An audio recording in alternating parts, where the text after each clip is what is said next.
Welcome to Lightboard Learning, where we discuss coaching principles. Today, I want to talk about considerations when progressing mixed modal aerobic work. And I'm going to do this basing it off of one single session just to give you guys some really good context on how we would move forward from this session.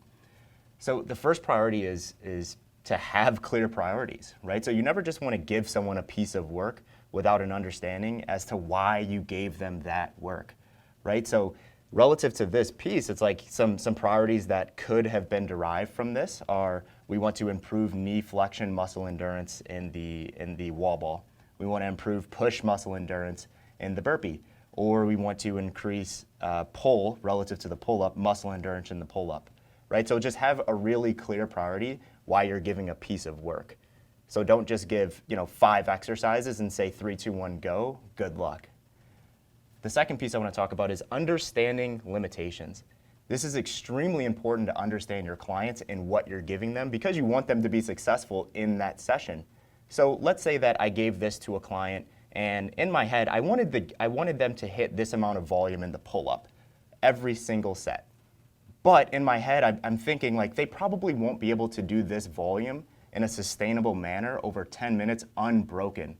So we can get a little bit nuanced here and I can say, I want you to do 15 pull-ups and I want you to do these pull-ups in 5s, right? So that would be a limitation in the pull and I understand that limitation and I don't want to set my client up for failure. So I'm giving them essentially a game plan going into this session to break those into 5s.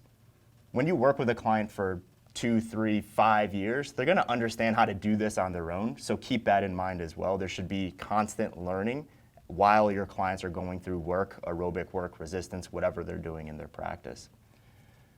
The third piece I want to talk about is just to think ahead, right? So let's say this is week 1. How am I going to progress this over time?